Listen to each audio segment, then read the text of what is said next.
My dear students, doctor James Tyler രചിച്ച lectures on homoeopathic materia medica എന്ന പുസ്തകത്തെ ആധാരമാക്കിയുള്ള ഈ പ്രോഗ്രാമിലേക്ക് നിങ്ങൾക്കേവർക്കും വീണ്ടും സ്വാഗതം. ഈ പരമ്പരയുടെ 196-ാമത്തെ എപ്പിസോഡിൽ അലൂമിന എന്ന അധ്യായത്തിൻ്റെ 6-ാം ഭാഗമാണ് നമ്മൾ പരിഗണിക്കുന്നത്. അലൂമിന എത്രമാത്രം അമൂല്യമായ ഒരു ഔഷധമാണെന്ന് നമ്മൾ ഇതിനകം കണ്ടു കഴിഞ്ഞു. ഇവിടെ അലൂമിനയുടെ തൊണ്ടയുമായിട്ട് ബന്ധപ്പെട്ട വളരെ പ്രധാനപ്പെട്ട ചില ലക്ഷണങ്ങൾ, മ്യൂക്കസ് മെംബ്രെയിനുമായിട്ട് ബന്ധപ്പെട്ട് നേരത്തെ പറഞ്ഞതിൻ്റെ ചില വിശദീകരണങ്ങൾ, പേശികളിലുള്ള ഇതിൻ്റെ പ്രവർത്തനത്തെക്കുറിച്ചുള്ള പുതിയ അറിവുകൾ, ഇതിനേക്കാളൊക്കെ ഉപരി ഈ ഔഷധത്തിൻ്റെ പൊതുവെ പ്രവർത്തനത്തെക്കുറിച്ചുള്ള ഒരു ക്രോണിക് ലെവലിലും അക്യൂട്ട് ലെവലിലും ഇതിനെ എങ്ങനെയാണ് ഇതിൻ്റെ പ്രവർത്തനം വരുന്നത്. തൊണ്ടയിലും മറ്റുമൊക്കെ ഇതിൻ്റെ പ്രവർത്തനത്തിൻ്റെ ആ ഒരു പ്രാഗൽഭ്യം കണ്ടിട്ട് അതിനെ അക്യൂട്ട് കേസുകളൊക്കെ ഉപയോഗിക്കാനുള്ളൊരു ടെൻഡൻസി ഉണ്ടെങ്കിൽ അതിനെതിരെയുള്ള മുന്നറിയിപ്പ്, പിന്നെ ചില ഔഷധങ്ങളുമായിട്ട് നേരത്തെ പ്ലംബമായിട്ട് പറഞ്ഞു, മറ്റു ചില ഔഷധങ്ങളുമായിട്ടുള്ള ഇതിൻ്റെ കമ്പാരിസൺ, വളരെ പ്രധാനപ്പെട്ട കുറേ കാര്യങ്ങൾ വരുന്നുണ്ട്. അവയെക്കുറിച്ച് വിശദമായിട്ട് കേൾക്കാം. Perhaps I have not said much as should be said about the throat. ഒരു പ്രൂവറെ കോട്ട് ചെയ്തിരിക്കുകയാണ് തുടക്കത്തിൽ. Ulcers in the fauces spongy secreting a yellowish brown badly smelling pus. ഈ നമ്മൾ അണ്ണാക്കെന്ന് പറയുന്ന ഭാഗത്ത് തൊണ്ടയുടെ പിന്നിലുള്ള ഒരു ആർച്ചിൽ സ്പോഞ്ചി ആയിട്ടുള്ള അവസ്ഥ, മഞ്ഞച്ച തവിട്ട് നിറമുള്ള പസ്, വല്ലാത്ത ദുർഗന്ധം. He said that the patient is often a victim of chronic sore throat. ഇവിടെ വളരെ പ്രധാനപ്പെട്ട എന്നാൽ ശ്രദ്ധിച്ച് സൂക്ഷിച്ച് മനസ്സിലാക്കേണ്ട ഒരു നിരീക്ഷണം നടന്നത്, ഒരു ക്രോണിക് സോർ ത്രോട്ടിൻ്റെ ഒരു ഇരയാണ് ഈ നമ്മുടെ അലൂമിന രോഗി. പക്ഷെ അതിനെ എങ്ങനെ എടുക്കണം, ചികിത്സയിൽ അതിനെ എങ്ങനെ എടുക്കണതിനെ കുറിച്ചുള്ള വിശദീകരണം പിന്നീട് പറയുന്നുണ്ട്. There is this about alumina. It has a special tendency to localize itself upon mucous membrane. അപ്പോൾ അലൂമിനയുടെ കാര്യത്തിൽ വളരെ സവിശേഷമായ കാര്യമാണ് അതിൻ്റെ മ്യൂക്കസ് മെംബ്രെയിൻസിൽ, ശ്ലേഷ്മ സ്ഥലങ്ങളിൽ ലോക്കലൈസ് ചെയ്യാനുള്ള ചില സവിശേഷ സ്ഥലങ്ങളിൽ സവിശേഷമായി പ്രവർത്തിക്കാനുള്ളൊരു പ്രവണത അലൂമിനയ്ക്കുണ്ട്. You will find in an alumina subject bleeding from all mucous membranes. എല്ലാ ശ്ലേഷ്മ സ്ഥലങ്ങളിൽ നിന്നും, മൂക്ക്, വായ, തൊണ്ട, യുറേത്ര, ഏനസ്, എല്ലായിടത്തു നിന്നും രക്തം വാർന്നൊലിക്കാനുള്ള സാധ്യത, ഒരു പ്രവണത അലൂമിനയിലുണ്ട്. He has catarrh of the nose and red eyes. കണ്ണിലൊരു കാറ്ററൽ കണ്ടീഷൻ വരുന്നു, കണ്ണിന് ചുവപ്പ് നിറം വരുന്നു. And his nose becomes stuffed up and he has many acute colds. മൂക്ക് അടഞ്ഞു പോകുന്നു, വല്ലാത്ത അക്യൂട്ടായിട്ടുള്ള ജലദോഷം, പലതരത്തിലുള്ള ജലദോഷം. വെരി സീവിയർ ത്രോട്ട് ട്രബിൾ, വളരെ രൂക്ഷമായ തൊണ്ടയുടെ പ്രശ്നങ്ങൾ. ഡിസ്ചാർജസ് ഫ്രം ഓൾ ദ ഓറിഫിസസ്, എല്ലാ രന്ധ്രങ്ങളിൽ നിന്നും, നവദ്വാരങ്ങൾ എന്ന് പറയില്ലേ, നവദ്വാരങ്ങളിൽ നിന്നും പലതരം സ്രവങ്ങൾ. നേരത്തെ രക്തം പറഞ്ഞു, കഫമാകാം, അത് കഫത്തിൻ്റെ തന്നെ പല രൂപത്തിലാകാം. It is not a medicine that would be selected for a cold settling in the throat. ഇനിയാണൊരു മുന്നറിയിപ്പ്. ഇനി ഇതൊക്കെ കണ്ടിട്ട് തൊണ്ടയിൽ വന്നടിയുന്ന ഒരു കോൾഡിന് അലൂമിന കൊടുത്തേക്കാമെന്ന് അങ്ങനെ വിചാരിക്കരുത്. കോൾഡ് സെറ്റിൽസ് ഇൻ ത്രോട്ടിൽ നമ്മൾ ധാരാളം ഔഷധങ്ങൾ കണ്ടിട്ടുണ്ട്, പക്ഷേ അലൂമിനയുടെ കാര്യത്തിൽ നമ്മൾ ശ്രദ്ധിക്കണം. It is not a remedy for acute sore throat. Acute കണ്ടീഷനുള്ളൊരു ഔഷധമല്ലത്, അക്യൂട്ട് സോർ ത്രോട്ടിൻ്റെ ഔഷധമല്ലത്. എൻ്റെ കാരണം തുറന്ന് പറയുന്നുണ്ട്. But it is a deep acting antipsoric and acts for months. വളരെ ആഴത്തിലുള്ള ആൻറ്റിസോറിക്കാണ്, മാസങ്ങളോളം ഇത് പ്രവർത്തിക്കും. അപ്പോൾ ഒരു ദിവസങ്ങൾ കൊണ്ട് മാറേണ്ട ഒരവസ്ഥയ്ക്ക് അലൂമിന കൊടുത്തേക്കരുത്. Its greatest usefulness is as a remedy for taking cold. എന്നാൽ തണുപ്പ് അടിച്ച് പ്രശ്നമുണ്ടാകുന്ന അവസ്ഥകൾക്കുള്ള ഒരു പ്രധാനപ്പെട്ട ഔഷധമാണ്. അലൂമിനയുടെ തന്നെ ഏറ്റവും പ്രധാനപ്പെട്ട ഒരു യൂസേജ് ഈ തണുപ്പടിച്ച് തൊണ്ടയിൽ പോയി കിടക്കുന്ന ഒരു പ്രശ്നമാണത്. In this respect it is like silicea, graphites and sulphur. ആ ഒരു കാര്യത്തിൽ ഗ്രാഫൈറ്റീസിനോടും സൈലീഷ്യയോടും സൾഫറിനോടും അലൂമിനയ്ക്ക് സാദൃശ്യമുണ്ട്. വളരെ വേഗം തണുപ്പടിക്കുന്ന ആ ഒരു സ്വഭാവത്തിൽ. It effects tissue changes and it does this slowly for it is A slow acting medicine. കോശങ്ങളിൽ, കലകളിൽ, പേശികളിലൊക്കെ ഇത് മാറ്റം വരുത്തും, അതിനെയൊക്കെ ബാധിക്കും. പക്ഷേ അത് സാവകാശമാണ്, പൊടുന്നനെ ഉണ്ടാകുന്ന ഒരു ആക്ഷൻ അല്ലത്. എന്തെന്നാൽ അലൂമിന എന്ന് പറയുന്നത് ഒരു സ്ലോ ആക്ടിങ് മെഡിസിനാണ്, സാവകാശം പ്രവർത്തിക്കുന്ന ഒരു ഔഷധമാണ്. While the patient himself with these deep-seated psoriatic affections feels better generally after the remedy, it will be months before his symptoms go away. വളരെ പ്രധാനപ്പെട്ട ഒരു കാര്യമാണ്. ഔഷധം കഴിച്ചു കഴിഞ്ഞാൽ അയാൾക്ക് പിറ്റേന്ന് തന്നെ അയാൾക്കൊരു വെൽബീയിങ് ഉണ്ടാകും. മനസ്സ് വളരെ ശാന്തമാകും, അയാൾക്കൊരു സ്വാസ്ഥ്യം, സുഖം തോന്നും. പക്ഷേ അയാൾ എന്ത് പ്രശ്നം പറഞ്ഞാണോ വന്നത് ആ പ്രശ്നങ്ങൾ അങ്ങനെ തന്നെ ഉണ്ടാവും. ആഴ്ചകളും മാസങ്ങളും എടുത്തേ മാറ്റം വരികയുള്ളൂ.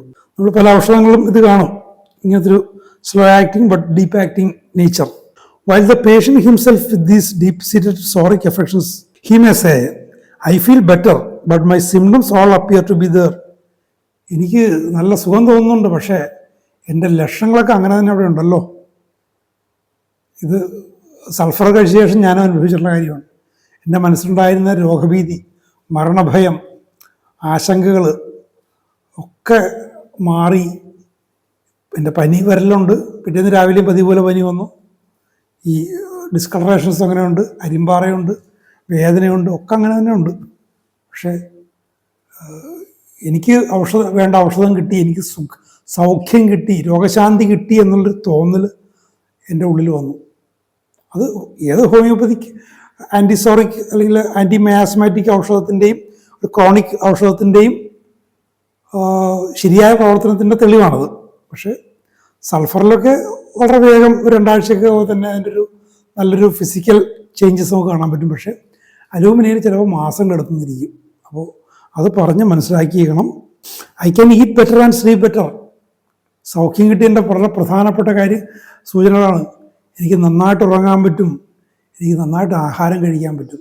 Then it would be unwise to change the remedy. ആ ഒരു അവസ്ഥയിൽ മരുന്ന് മാറ്റുക എന്ന് പറയുന്നത് ബുദ്ധിശൂന്യതയായിരിക്കും.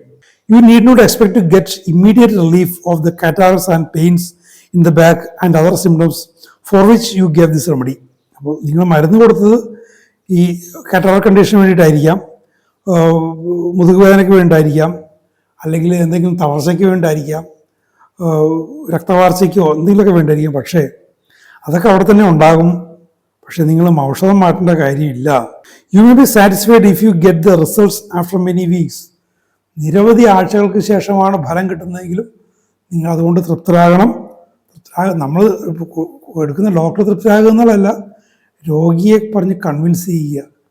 രോഗിയെ കൺവിൻസ് ചെയ്യാൻ പ്രധാനമാണ് രോഗിയുടെ ബന്ധുക്കളെയും സുഹൃത്തുക്കളെയും. രോഗി കൺവിൻസ്ഡ് ആണെങ്കിലും പറഞ്ഞുകൊണ്ടിരിക്കും, അയ്യോ ആ പ്രശ്നം ഉണ്ടല്ലോ, ഞാനത് അനുഭവിച്ചുകൊണ്ട് പറയുന്നത്. എൻ്റെ കയ്യിൽ ഈ അരിമ്പാറയ്ക്കാണ് വന്ന് വലുതായിട്ട്, കുഞ്ഞു പാലുണ്ണി വലുതായിട്ട് 2 ആഴ്ച എടുത്തു അതെല്ലാം പൊഴിഞ്ഞു പോകാൻ. ഫോറാമിൽ തന്നെ കാരണം എല്ലാവരും കാണും. ഞാനൊന്ന് 2 ട്യൂട്ടോറിയൽ പഠിപ്പിക്കാൻ പോകുന്നുണ്ട്. അവിടെയുള്ള സ്റ്റുഡൻസും അധ്യാപകരും ഒക്കെ എന്താണ് പക്ഷേ ഇത് ഉടനെ മരുന്ന് കഴിക്കുക, മറ്റേതാണ് മറിച്ചാണ്. അതിലെ പനി, എൻ്റെ പനി അങ്ങനെ എന്നോട് ഡോക്ടർ അയ്യോ നല്ല പനിയുണ്ടല്ലോ. ഞാൻ പറഞ്ഞ അതൊക്കെ അങ്ങനെ തന്നെ ഇരുന്നോട്ടെ, ഇനി സുഖമായി സാവകാശം അതിൻ്റെ ഫലം കാണും. ഞാൻ ഓർഗനിൽ വായിച്ചാണത്. ഫലം കാണും. ഫിസിക്കൽ സിംറ്റംസ് അഗ്രിവേറ്റ് ചെയ്യുന്നതിനൊപ്പം തന്നെ മെൻ്റൽ റിലീഫ് ഉണ്ടാവും. അത് ഔഷധം ശരിയായി പ്രവർത്തിച്ചു എന്നുള്ളതിൻ്റെ തെളിവാണ്. അപ്പോൾ എനിക്ക് നല്ല ബോധ്യമുണ്ടായി. 2 ആഴ്ച കൊണ്ട് ഈ അരിമ്പാറകളെല്ലാം പോയി. സ്ഥിരം പനിയുടെ ഏർപ്പാടും അത് എന്നേക്കുമായി പോയി. 89 സംഭവമാണത്. അപ്പോൾ അവിടെ ഇതേപോലെ നമ്മൾ ഉപദേശിക്കുകയും ആശങ്കപ്പെടുത്തുകയും ചെയ്യുന്ന ആളുകളെ പറഞ്ഞ് ബോധ്യപ്പെടുത്തുക എന്നുള്ളത് പ്രധാനപ്പെട്ടതാണ്. എന്നെ സംബന്ധിച്ചോളം എനിക്ക് എൻ്റെ വ്യക്തിപരമായ ബോധ്യമായതുകൊണ്ട് കുഴപ്പമില്ല. പക്ഷേ രോഗിയുടെ കാര്യത്തിൽ, വിശേഷം ഹോമിയോപ്പതിയുമായിട്ട് വലിയ പരിചയമില്ലാത്ത രോഗിയുടെ കാര്യത്തിൽ ഇതൊക്കെ വലിയ പ്രശ്നമാവും. നമ്മൾ കഷ്ടപ്പെട്ട് പഠിച്ചതൊക്കെ ചിലപ്പോൾ വെറുതായി പോകും. അതുകൊണ്ടാണ് ഞാൻ പലപ്പോഴും പറയുന്നത്, നിങ്ങളുടെ അടുത്ത് വരുന്ന പേഷ്യൻസിനെ ഒരു വെയിറ്റിംഗ് ഏരിയയിൽ വെച്ച് തന്നെ അവരുടെ ബോധവൽക്കരണം തുടങ്ങണം. അതിന് തക്ക മെറ്റീരിയൽസ് വേണം. നിങ്ങളുടെ ചേംബറിൽ വരുമ്പോഴും കേസ് ടേക്കിങ്ങിനോടൊപ്പം തന്നെ ഈ ഒരു ബോധവൽക്കരണം വളരെ പ്രധാനപ്പെട്ടാണ്. കോൺസെൻട്രേഷൻ ഓഫ് ദ പേഷ്യൻറ്റ് അത് വളരെ പ്രധാനപ്പെട്ട കാര്യമാണ്. അലുമിന പോലുള്ള ഔഷധങ്ങൾ കൊടുക്കുമ്പോൾ സരീഷ്യ അങ്ങനെയുള്ള സാധനങ്ങൾ കൊടുക്കുമ്പോൾ അത് കൃത്യമായിട്ടും ചെയ്തിരിക്കണം. അല്ലെങ്കിൽ പല സുഹൃത്തുക്കളും എൻ്റെ ഈ പരിപാടി കേൾക്കുന്ന പലരും പറയാറുണ്ട്, ഇപ്പോൾ കെൻ്റൊക്കെ നന്നായിട്ട് പഠിച്ചിട്ട് നിങ്ങൾ കൃത്യമായിട്ടുള്ള സിമിലിമൊക്കെ എടുത്ത് കൊടുത്തിട്ട് ഈ പേഷ്യൻ്റ് നിന്നില്ല എന്ത് ചെയ്യും, സെക്കൻഡ് കൺസൾട്ടേഷൻ പോലും വന്നില്ലെങ്കിൽ എന്ത് ചെയ്യും. അപ്പോൾ അവിടെയൊക്കെ ഞാൻ പറയുന്നതാണ് കോൺസെൻട്രേഷൻ, എഡ്യൂക്കേറ്റിംഗ്, അത് വളരെ പ്രധാനപ്പെട്ടതാണ്. ഔഷധം കൊടുക്കുക, ചികിത്സിക്കുക എന്നതിനൊപ്പം തന്നെ പ്രധാനപ്പെട്ട പല കാര്യങ്ങളും ഒരു ഹോമിയോപ്പാത്തിന് ചെയ്യാറുണ്ട്. അത് പേഷ്യൻസിൻ്റെ ആ ജീവിതം ക്രമീകരിക്കുക, അതിലെന്തെങ്കിലും കുഴപ്പങ്ങളുണ്ടെങ്കിൽ, ഒബ്സ്റ്റക്കിൾസ് ടു ക്യൂറൊക്കെ ഉണ്ടെങ്കിൽ അത് ജീവിതശൈലി, ഭക്ഷണരീതി അതൊക്കെ ക്രമീകരിക്കുക. ഹോമിയോപ്പതിയെക്കുറിച്ച് അവർക്കൊരു പ്രാഥമികമായ ഒരു അവബോധം ഉണ്ടാക്കുക. രോഗം എന്താണ്, രോഗശാന്തി എന്താണ്, ആരോഗ്യം എന്താണെന്നതിനെക്കുറിച്ചൊക്കെ പ്രാഥമികമായൊരു അവബോധം ഉണ്ടാക്കുക എന്ന് പറയുന്നത് ഹോമിയോപ്പത്തിൻ്റെ അവരുടെ കടമയാണ്. അതിൽ നിന്നും ഒഴിഞ്ഞു മാറാൻ പറ്റില്ല. ഒഴിഞ്ഞു മാറി മരുന്ന് മാത്രം കൊടുത്ത് ഹോമിയോപ്പത്താകാം എന്ന് പറയുന്നത് നടക്കാത്ത കാര്യമാണ്. You will find the same thing in the paralytic weakness produced by plumbum. Plumbum കൊണ്ടുണ്ടാകുന്ന പാരലിറ്റിക് വീക്ക്നെസ്സിനും ഇതേ അവസ്ഥ നിങ്ങൾ കാണും. There is a new drug that is coming into use, the proving of which is very full and rich, and it is analogous to the symptoms of this remedy. It is Curair. അപ്പോൾ 1.5 നൂറ്റാണ്ട് മുമ്പ് Kent പറഞ്ഞാൽ ഒരു പുതിയ ഔഷധം വരുന്നുണ്ട്, നന്നായിട്ട് prove ചെയ്യപ്പെട്ടിട്ടുണ്ട്, നിറയെ സിംറ്റംസ് ഉണ്ട്, ഇതിന് സമാനമാണ്. അതിൻ്റെ പേര് Curair. ഇന്നിപ്പോൾ അത് പ്രചാരത്തിലുണ്ടെന്നാണ് ഞാൻ മനസ്സിലാക്കുന്നത്. ഞാൻ അതിനെക്കുറിച്ച് വായിച്ചിട്ടൊന്നുമില്ല. പലരും ചോദിച്ചിരുന്നു, അത് പ്രചാരത്തിലുണ്ടെന്നാണ് അറിഞ്ഞത്. I wish we had a finer proving of it, but it is rich with a great many things similar to alumina and plumbum. അത് നന്നായിട്ടൊന്ന് പ്രൂവ് ചെയ്യപ്പെട്ടിരുന്നെങ്കിൽ എന്ന് ഞാൻ ആഗ്രഹിക്കുന്നു. അത് കൂടുതൽ പ്രൂവ് ചെയ്യപ്പെട്ടോ അതിൻ്റെ ആ ഒരു ഡെവലപ്മെൻറ്റിൻ്റെ സ്റ്റോറി എനിക്കറിയില്ല. പക്ഷേ അത് കൂടുതൽ പ്രൂവ് ചെയ്യപ്പെടേണ്ടതാണ്, ഒരു ഫൈനൽ പ്രൂവിങ് വേണ്ടതാണെന്ന് കെൻ്റിന് തോന്നിയെങ്കിൽ അതിൻ്റെ പ്രാധാന്യം അത്രയ്ക്ക് ഉണ്ടെന്നുള്ളതാണ്. അത് അലൂമിനിയോടും പ്ലംബത്തോടും സമാനമാണ്. And especially in the weakness of the hands and fingers of pianist, piano വായനക്കാർ അല്ലെങ്കിൽ നമ്മുടെ ഹാർമോണിയം വായനക്കാർ, അത് വിരൽ കൊണ്ടുള്ള അവർക്കുണ്ടാകുന്ന വീക്ക്നെസ്സിന്, ആ ഒരു തളർച്ചയ്ക്ക്, വിരലുകളുടെ തളർച്ചയ്ക്ക് സവിശേഷമായ ഉപയോഗം ഈ ക്യുറേറിന് കാണുന്നുണ്ട്. അലൂമിനയ്ക്കും പ്ലംബത്തിനും അതുണ്ട്. An old player will say that after she has been playing for some time her fingers slow down. കുറേ നേരം പിയാനോ വായിച്ചു, വിരലിനാണ് എഫർട്ട്, വിരൽ നിവർത്തുകയും ചുരുക്കുകയൊക്കെ ചെയ്യണം. കുറെ കഴിയുമ്പോഴേക്കും വിരലുകളുടെ വേഗത കുറഞ്ഞു പോകുന്നു. പിയാനോ ഒക്കെ ചില സിംഫണികളൊക്കെ വായിക്കുമ്പോൾ വിരലുകൾ മാന്ത്രിക വേഗത്തിൽ ചലിക്കേണ്ടി വരും. അത് ചലിച്ചില്ലെങ്കിൽ അവർക്ക് പെർഫോം ചെയ്യാൻ പറ്റില്ല. The weakness seems to be in the extensors. Extensor പേശികൾ നിങ്ങൾക്കറിയാം, വിരലുകളും മറ്റൊക്കെ നിവർത്താൻ ഉപയോഗിക്കുന്ന, കൈക്ക് നിവർത്താൻ ഉപയോഗിക്കുന്ന പേശികൾ, ആ പേശികളിലാണ് ഇത് വർക്ക് ചെയ്യുന്നത്. Lack of ability to lift the fingers, വിരലുകൾ ഉയർത്താൻ പിയാനോ വായിക്കുന്ന അവസരമാണ്. അതുകൊണ്ടാണ് ഈ പിയാനിസ്റ്റുകൾ കൂടുതൽ ഇത് ആക്ട് ചെയ്യുമെന്ന് പറയാൻ കാരണം. The lifting motion is lost, വിരലുകളുടെ ഉയർത്തുന്ന ആ ഒരു മോഷൻ നഷ്ടപ്പെട്ടു പോകുന്നു. Curare is to a great extent overcomes that. വളരെ ഉള്ളപ്പോഴും ഈ ക്യുറേർ ഇതിനെ മറികടക്കുന്നുണ്ട്. Causes quickness to that lifting power of the fingers. ഫിംഗറിൻ്റെ ആ ഒരു ലിഫ്റ്റിംഗ് പവറിൻ്റെ ക്വിക്നെസ് പിയാനോ വായൻ്റെ വളരെ പ്രധാനപ്പെട്ടതാണ്. അത് ഇതിനെ വീണ്ടെടുത്ത് കൊടുക്കും. But this remedy also runs through in A general way such paralytic conditions, while cure is especially related to paralytic condition of the extensors more than the flexors. അപ്പോൾ ഇത് അലൂമിന പോലെ തന്നെ ക്യുറേറും ഒരു പാരലിറ്റിക് കണ്ടീഷൻ, ഒരു തളർച്ചയുടെ ഒരു അവസ്ഥയെ cover ചെയ്യുന്നുണ്ട്. പക്ഷേ ഈ സവിശേഷമായിട്ടും വിരലുകളും അതേപോലെ മറ്റ് സന്ധികളൊക്കെ നിവർത്തുന്ന ആ ഒരു പ്രക്രിയയെ നിയന്ത്രിക്കുന്ന പേശികളിലാണ് ക്യുറേർ കൂടുതലും ആക്ട് ചെയ്യുന്നത്. The paralysis in alumina is of both flexors and extensors. പക്ഷേ അലൂമിനയുടെ കാര്യത്തിൽ ഈ തളർച്ച വരുന്നത് ഈ ചുരുക്കാനും നിവർത്താനും രണ്ടിനുമുള്ള പേശികളിൽ അലൂമിനയുടെ കാര്യത്തിൽ ആക്ഷൻ വരുന്നുണ്ട്. പക്ഷേ ക്യുറേറിൻ്റെ കാര്യത്തിൽ നിവർത്താനുള്ളതിൽ മാത്രമാണ് കൂടുതലും പ്രവർത്തനം. This medicine is one of the few that have been found to be aggravated from starch, especially the starch of potatoes. അലൂമിനയുടെ വളരെ പ്രധാനപ്പെട്ട ഒരു പോയിന്റ്, അഗ്രവേഷൻ, അമിലറേഷൻ. സ്റ്റാർച്ച് കൊണ്ട്, അന്നജം, സ്റ്റാർച്ച്, പലതരം സ്റ്റാർച്ച് ഉണ്ട്.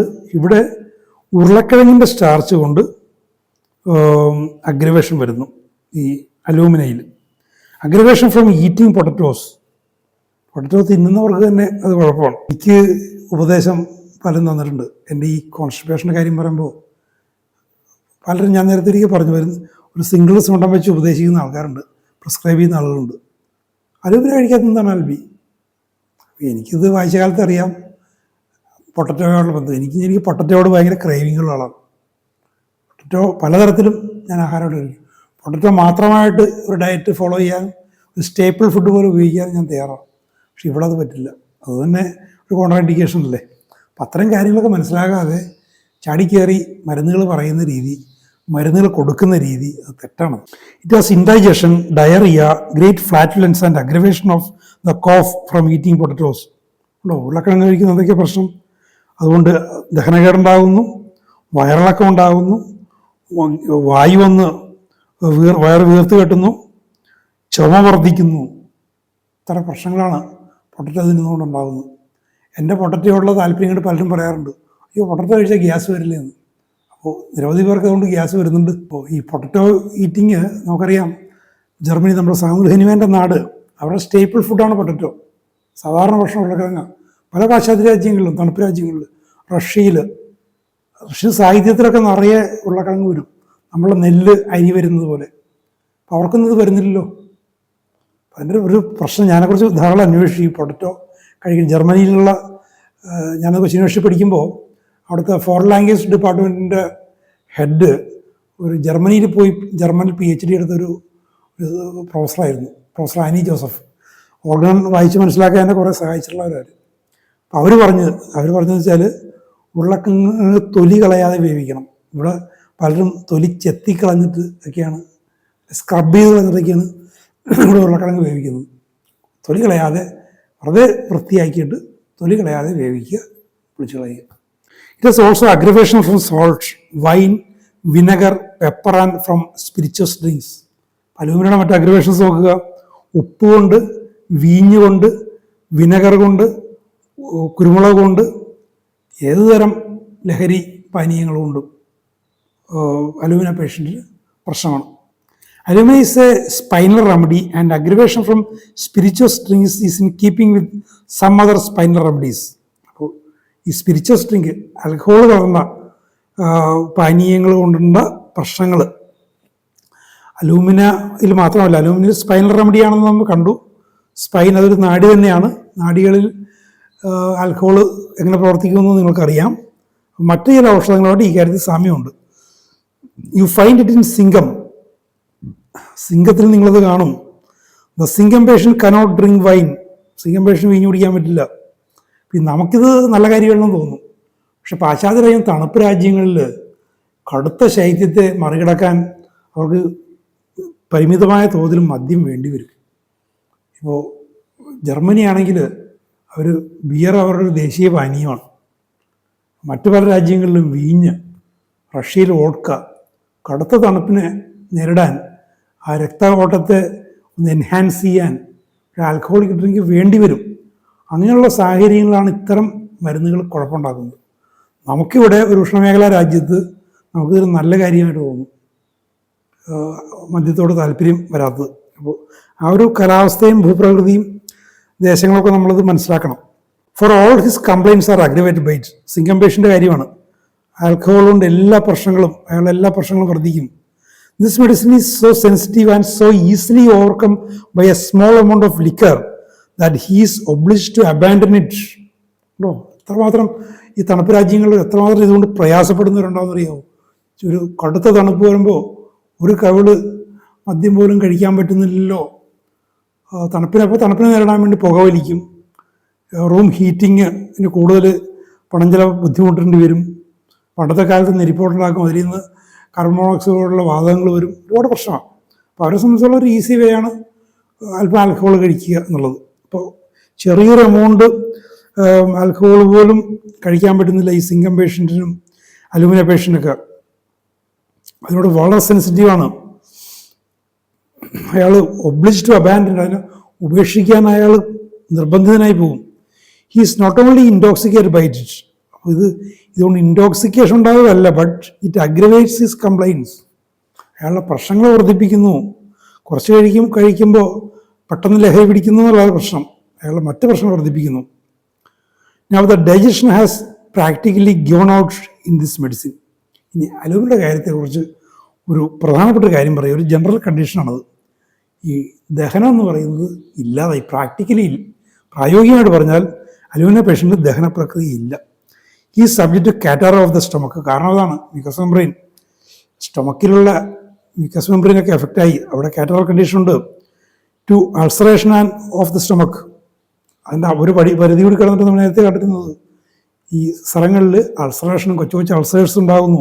To indigestion from the simplest food, ഏറ്റവും ലാഘവമുള്ളൊരു ആഹാരം, ദഹിക്കാൻ വളരെ എളുപ്പത്തിലുള്ളൊരു ആഹാരം, അത് കഴിച്ചാൽ പോലും പഴവർഗ്ഗങ്ങളോ അണ്ടിവർഗ്ഗങ്ങൾ, ഇലകൾ, അതൊക്കെയാണ് സാധാരണ നമ്മളുടെ നാട്ടിനനുസരിച്ചൊരു സിംപ്ലസ്റ്റ് ഫുഡ് എന്നൊക്കെ പറയാൻ പറ്റുന്നത്, വളരെ നാച്ചുറലായിട്ടുള്ളത്.